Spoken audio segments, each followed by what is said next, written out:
Continuando a leitura do Srimad Bhagavatam, canto 7, capítulo 4, verso 8. O título do capítulo é Hiranyakashipu aterroriza o universo. Devodhyana Shriya Justam Madhyastes Matripistapam Mahendra Bhavanam Sakshan Nirmitam Vishvakarmana Trailokya Lakshmi Aitanam Adhyuvasakvilardinat. Deva Udhyana, do famoso jardim dos semideuses. Shriya, pelas opulências. Justam, enriquecido. Adhyaste, Sma, permaneceu em Tripistapam, o sistema planetário superior, onde vivem vários semideuses. Mahendra Bhavanam, o palácio de Indra, o rei dos céus. Sakshat, diretamente. Nirmitam, construído. Vishvakarmana, pelo famoso arquiteto dos semideuses, Vishvakarma. Trailokya, de todos os três mundos. Lakshmi Ayatanam, a residência da deusa da fortuna. Adhyuvasa, viver-se em Akilaradimat, possuindo a opulência de todo o universo. A tradução é a seguinte: Hiranyakashipu, que possuía toda a opulência, começou a residir no céu, onde existe o famoso jardim Nandana, desfrutado pelos semideuses. De fato, ele residia no opulentíssimo palácio de Indra, o rei dos céus.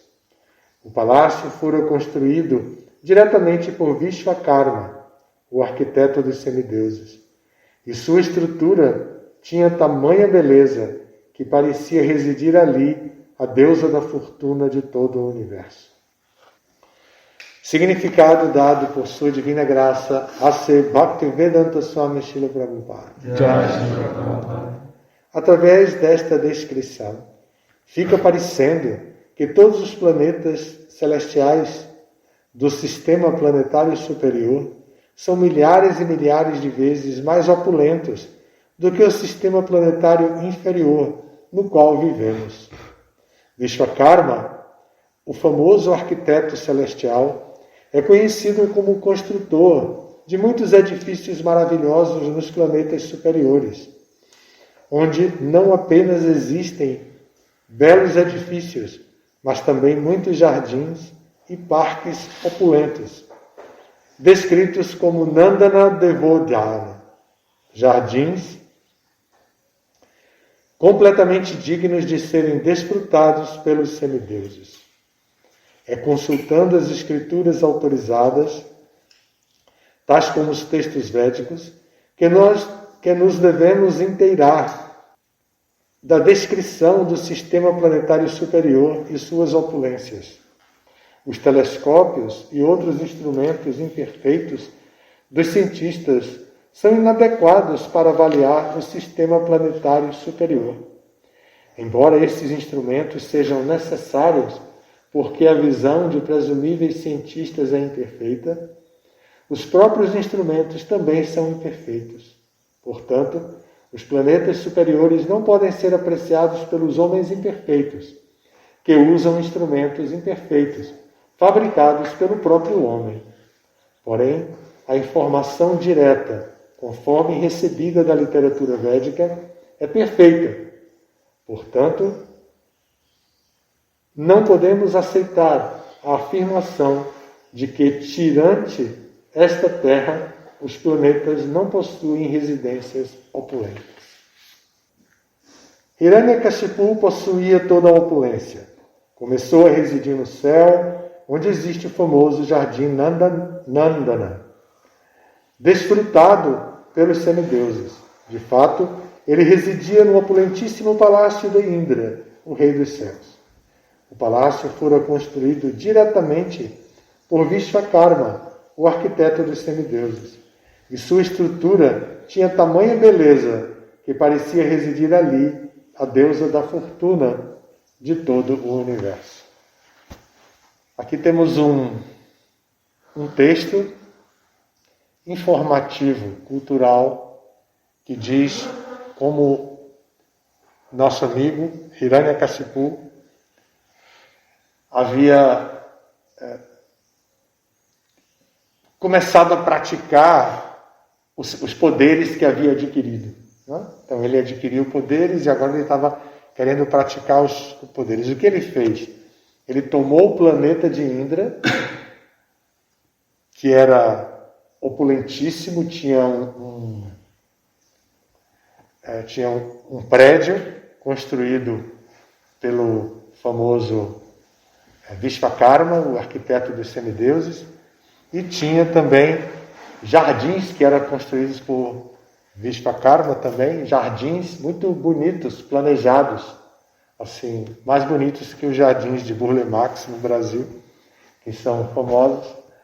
Então ele fez jardim, todos aqueles... O planeta de Indra tinha muitos jardins, e esse jardim especial, Nandana, esse jardim especial onde os semideuses iam passear. Imagina, eles já tinham uma casa super opulenta com jardins. E para variar, saíam da casa para passear nesse jardim. Então, Hiranyakashipu, aproveitando a sua potência adquirida pelas bênçãos e austeridades que ele fez, vivia nesse lugar. Então, essa é a informação do texto. Prabhupada, sem mencionar, ele vai para um recurso da filosofia para nos despertar a importância de validar o conhecimento. Chama até de teoria do conhecimento ou epistemologia.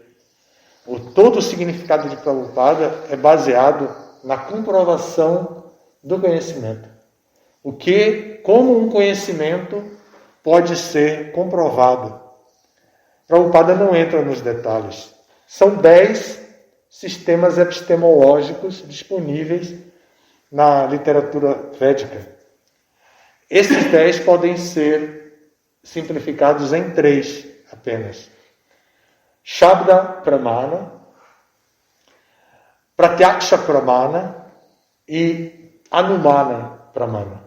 Então, esses 3 sistemas têm uma escala também de perfeição.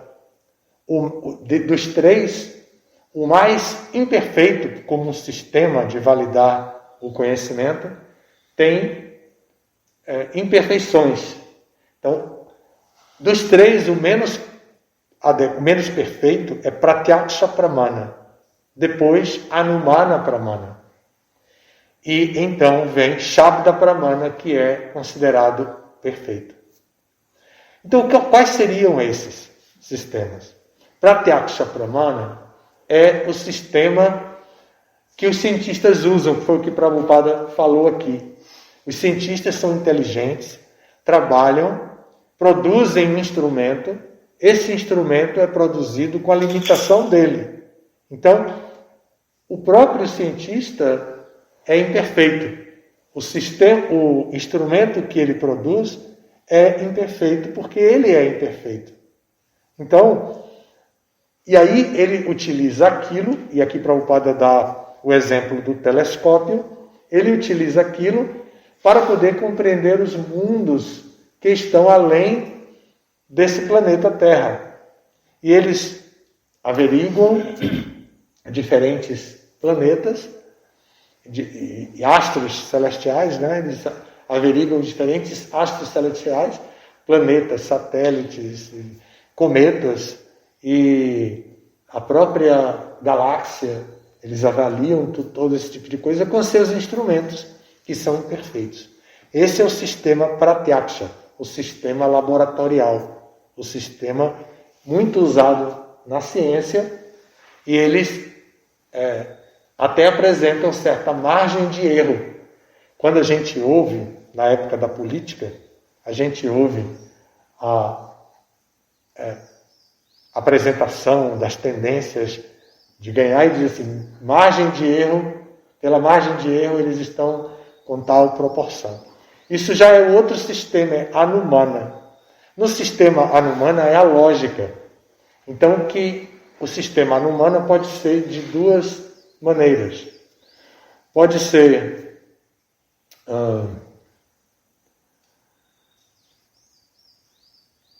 dedutivo e indutivo.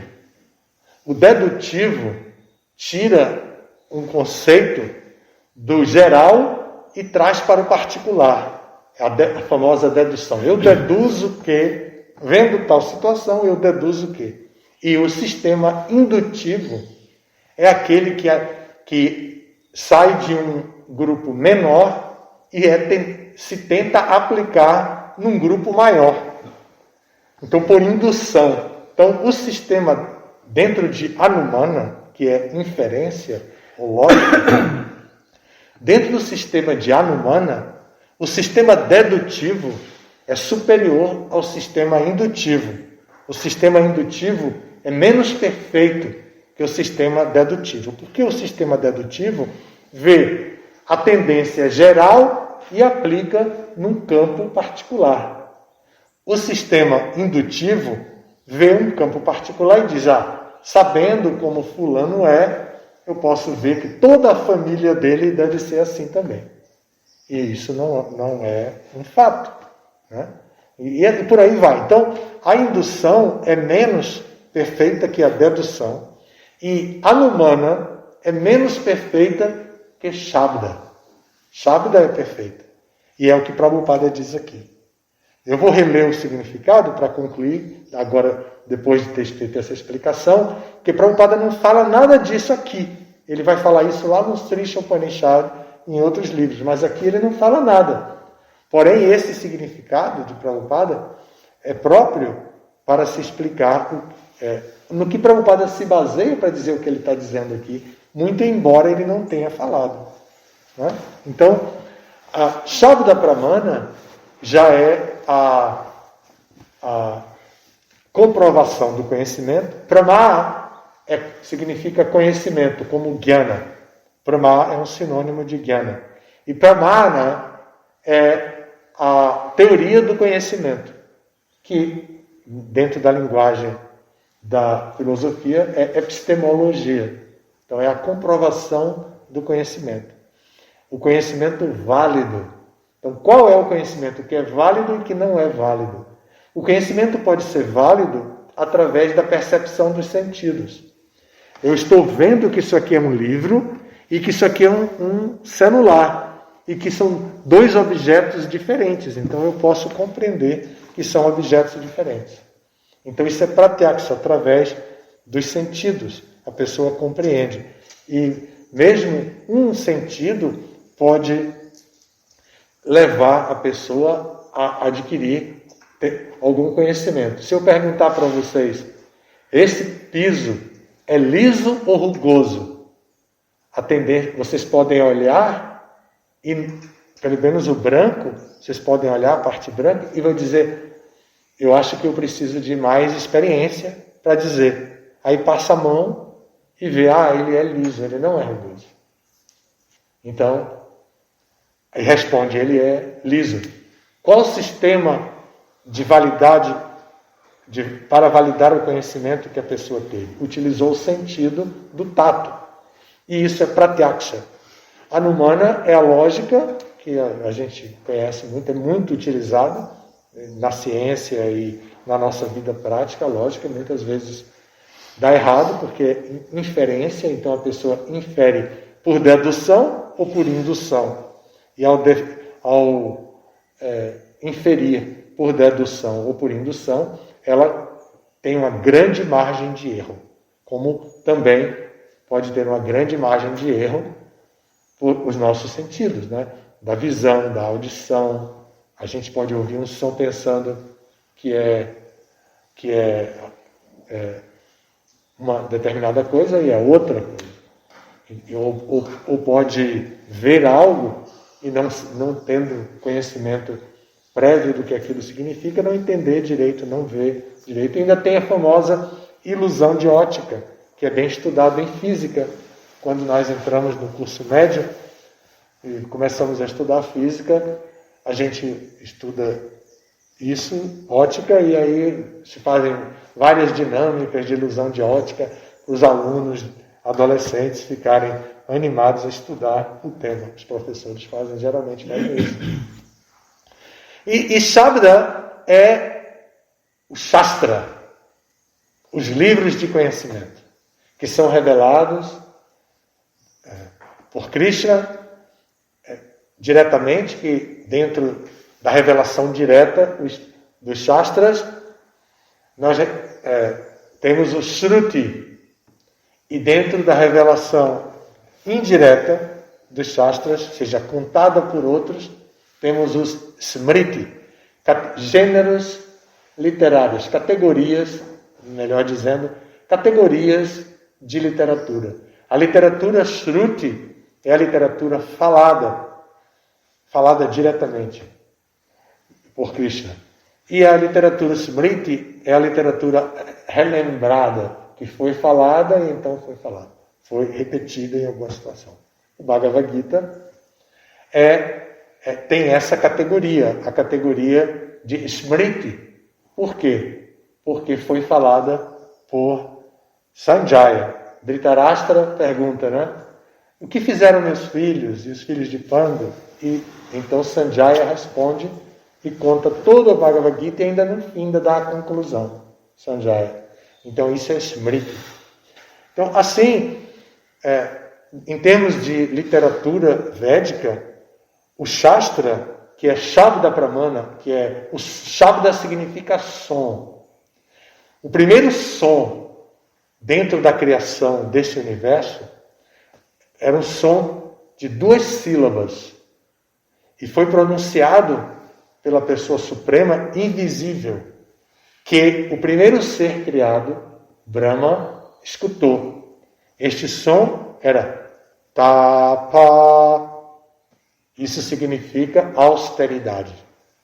Ou seja, que Brahma deveria executar austeridades para obter clareza mental e potência sensorial para produzir tudo o que ele precisava para povoar o universo, para construir aquele universo que ele acabava de criar. Então, que ele acabava de aparecer naquele universo. Então, isso é Shabda, o som original. E esse Shabda Pramana é escutar o que foi falado diretamente por Krishna. Então, assim, embora o Bhagavad Gita seja Smriti, porque está dentro do Mahabharata, contado num gênero literário Itihasa, que são as histórias de um povo ou de uma nação. Itihasa é isso. Histórias como a do Bhagavatam já são outro gênero literário, Purana. Purana são histórias aleatórias, não são histórias de um povo ou de uma nação como é o Mahabharata. Mahabharata fala da grande Bharatavarsha. E Bharatavarsha era o nome original da Índia. Então, assim, o Mahabharata é um livro de gênero literário Itihasa. Dentro do Mahabharata existem 100 livros. Bhagavad Gita é um deles. E é o mais importante. E ele está contido dentro da seção Bhishma Parva do Mahabharata, que é a seção que trata de uma personalidade diretamente relacionada com o Dharma, que é Bhishma, e que representa a influência Siksha, a influência da instrução. Então, nessa seção Bhishma Parva, 18 capítulos, começando do capítulo 40. Na verdade, começando do capítulo 23 até o 40. São incluindo os dois, vai dar 18 capítulos. Então, assim, o Bhagavad Gita é tirado do Mahabharata e ele é Smriti, mas, ainda assim, ele é considerado Prasthanatraya. Prasthanatraya significa as 3 literaturas mais importantes para guiar a sociedade humana. E essas literaturas são Bhagavad Gita, os Upanishads e o Vedanta Sutra. Então, essas 3 literaturas são as mais importantes e elas tratam de quê? Elas tratam da Diva, elas tratam do Ishvara e elas tratam de Prakriti e também de como a Diva transita por Prakriti e alcança o Ishvara. É isso que une essas 3 literaturas e dá a categoria de Prasthanatraya em termos de literatura védica. Então, Bhagavad Gita é um deles.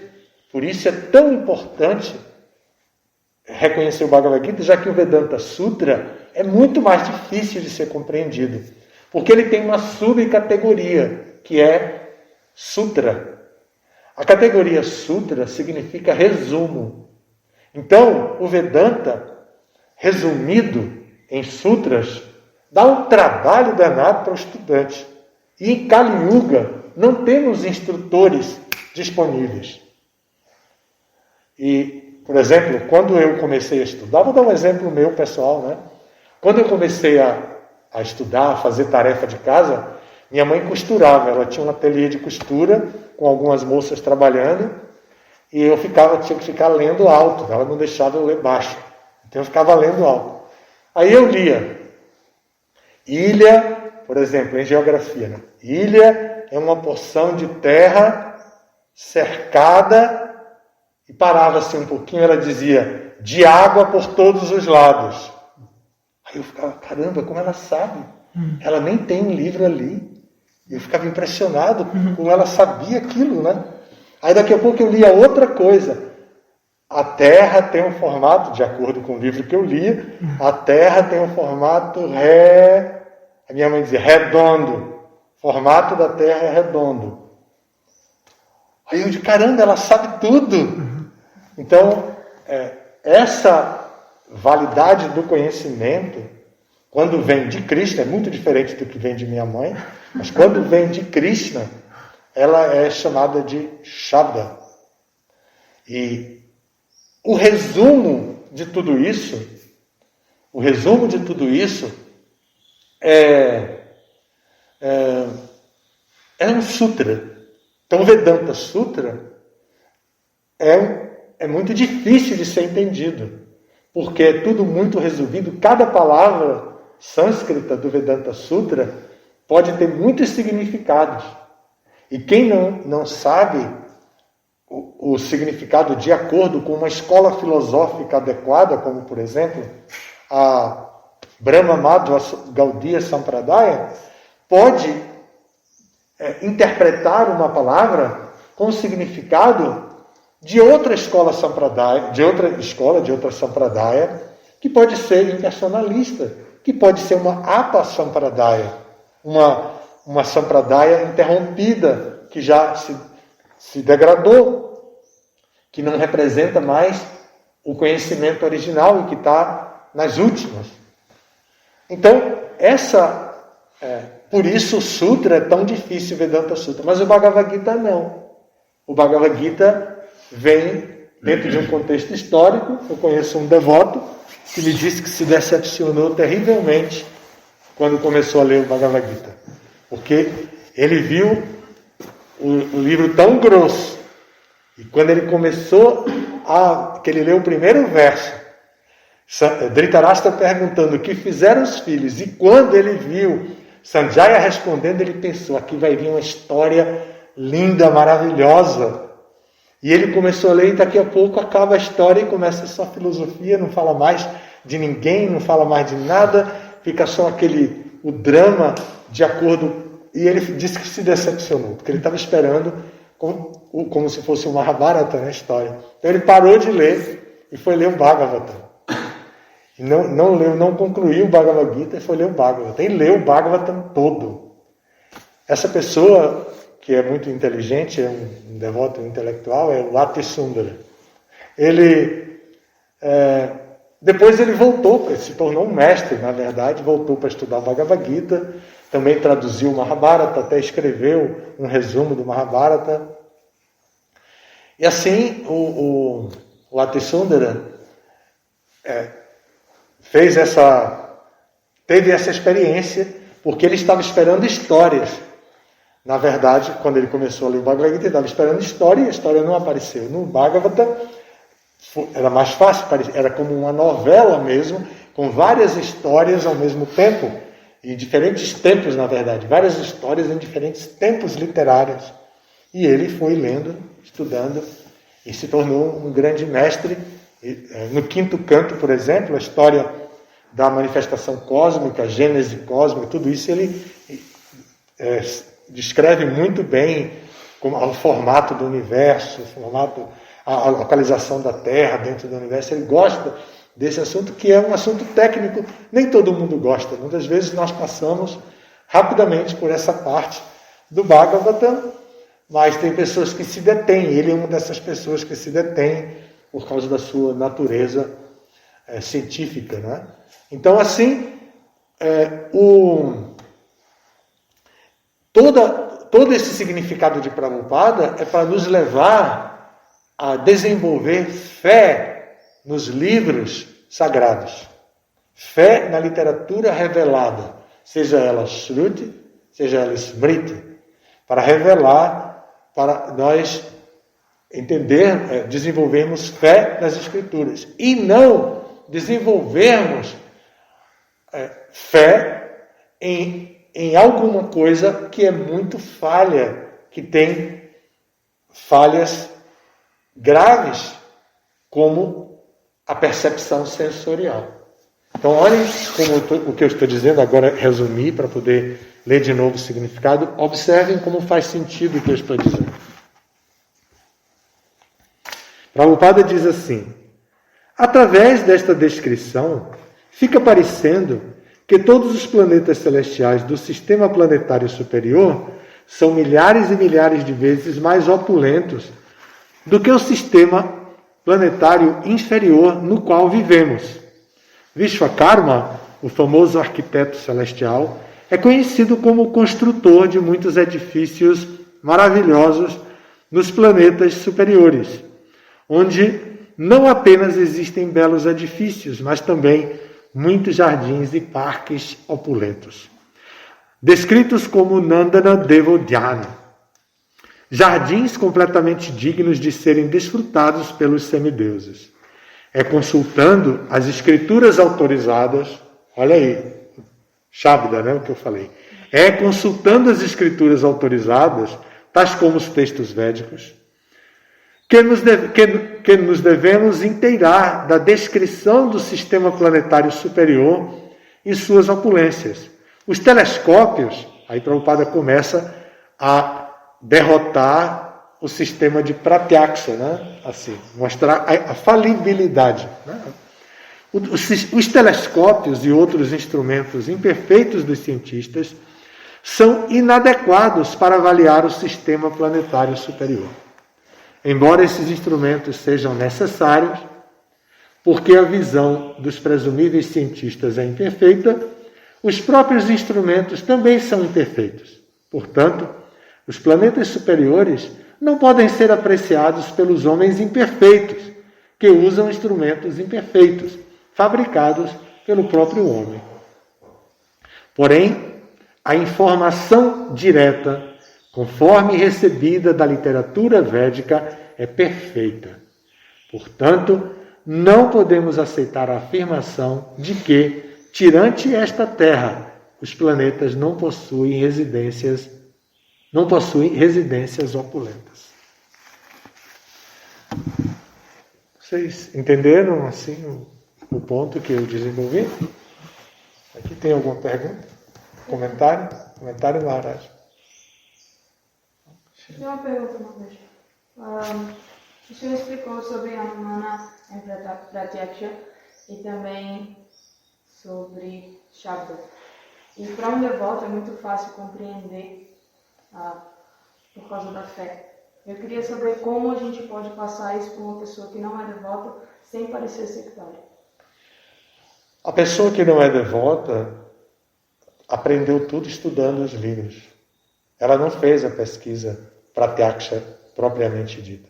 A gente vai num laboratório de biologia e aprende a destilar água, de física, né? Aprende a destilar água. Faz um destilador improvisado, um tubo de ensaio, um tubo vara que se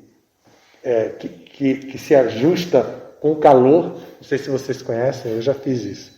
Então, eles vendem nas casas de química, assim, esses instrumentos, um tubo vara reto. Aí você põe uma vela numa chama e começa a virar. Aí você põe um tubo de ensaio aqui, preso com uma... qual é o nome desse negócio que tem de... Cortiça. Não, cortiça em cima, mas preso ali, embaixo põe uma chama de fogo, uma lamparina, e põe água. Aí chega a 100 graus centígrados, em cima tem uma cortiça onde o tubo vara vai. E o tubo vara vai assim até derramar em outro tubo de ensaio que fica do outro lado.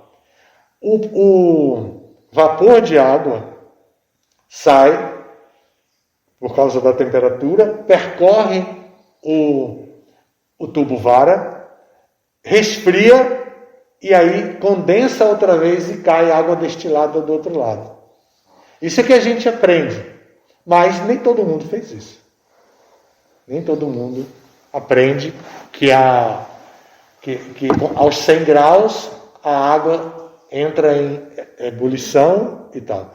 Aí lá também no laboratório eles misturam água e álcool e dizem, agora nós vamos ver o que acontece. Coloca a chama. Quando chega a 90 graus, o álcool entra em ebulição e sai. E vai para lá. Aí depois, a pessoa quando vai pegar lá, tem só o álcool, não tem álcool com água. No segundo tubo de ensaio. Então eles ensinam isso. Mas nem todo mundo faz isso para saber. Mas se vocês forem fazer um concurso para entrar em algum trabalho federal e perguntarem com quantos graus a água entra em ebulição, vocês vão dizer com 100 graus. Vocês não testaram. Ninguém testou. Então, o sistema científico é todo baseado em teorias.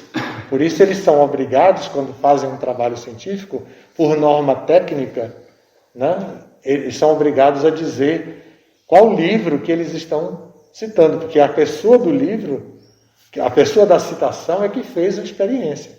E aí ele se livra da responsabilidade daquilo. Então ele diz, de acordo com tal cientista, e põe a citação, publicado em tal livro, em tal época e tudo, essa teoria é válida. Então não temos nada garantido. E também tudo muda. A história da ciência mostra a evolução. Imagine que sobre a importância de lavar as mãos, eu vi uma reportagem que agora é tão importante assim, que as mulheres que, por exemplo, hoje têm uma ideia de parto natural e dizem assim, no passado todas as mulheres pariam assim, por que agora eu tenho que parir dentro de um hospital? Só que eles não consideram os índices de mortalidade infantil da época passada. Nem consideram o índice de mortalidade da parturiente, da mulher que morreu. E aí eu li nessa reportagem dizendo, acreditem se quiser, no século XX, no começo do século XX, não era obrigatório lavar as mãos na hora de fazer um parto e tudo mais.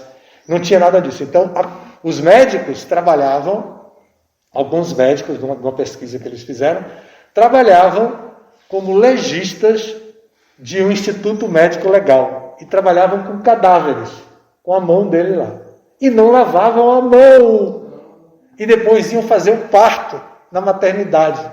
e a mulher adquiria infecção e morria e deixava o bebê órfão. E a mortalidade era muito grande.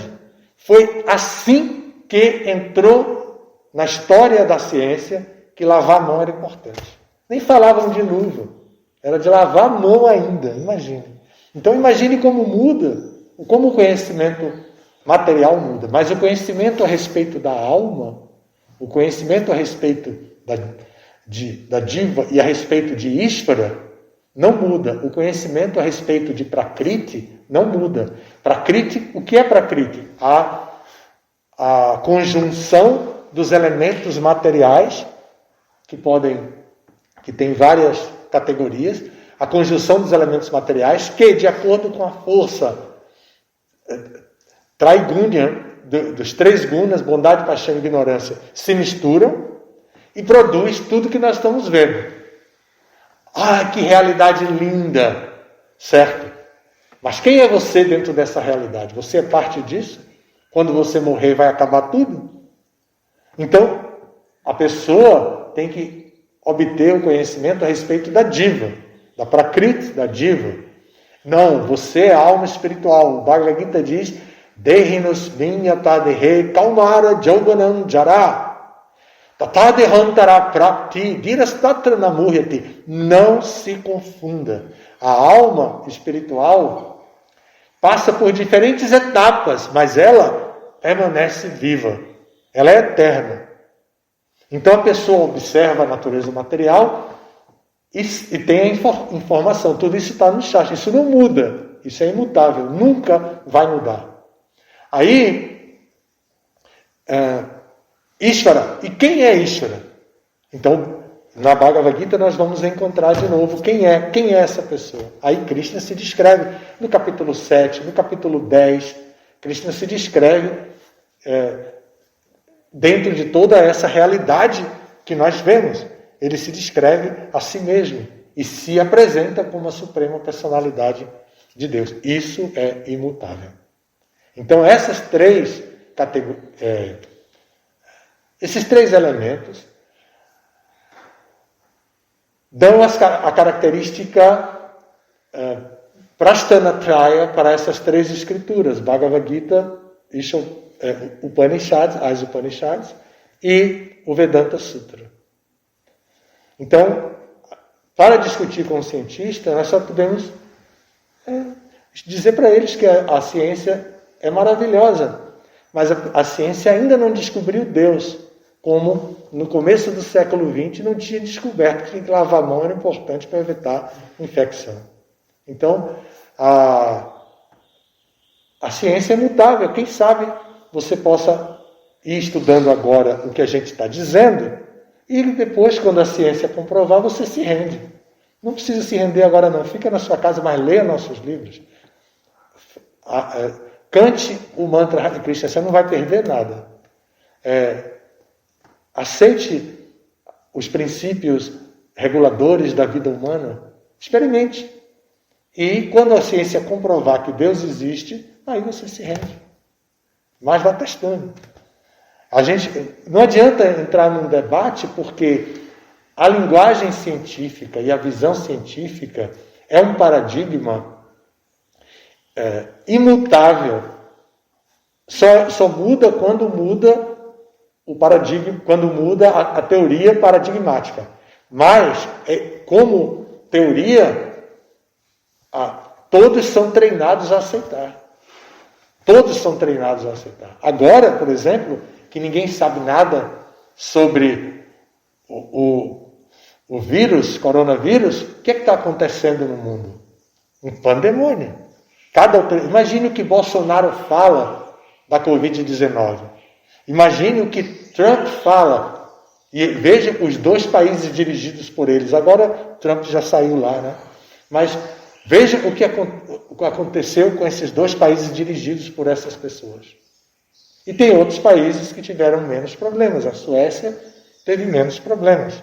Eles foram mais cuidadosos, tiveram menos problemas. Bom, observem, a ciência é muitíssimo importante.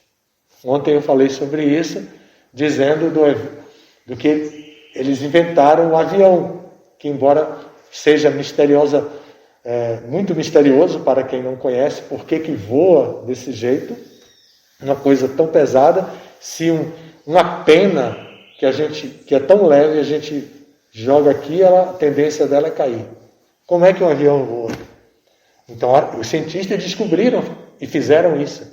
E o que aconteceu com o avião que voa? Prabhupada deu 12 voltas em 11 anos no planeta e pregou a consciência de Krishna, difundiu a consciência de Krishna, levando livro, levando mridanga, levando cartas, levando devotos, levando devotas, levando tudo que precisava para estimular o mundo a ver o exemplo de homens e mulheres e tudo mais, livros, e seguir. Tá? Algo mais? Muito obrigado pela atenção de vocês. Todas as glórias ao Srila Prabhupada. Jai Srila Prabhupada.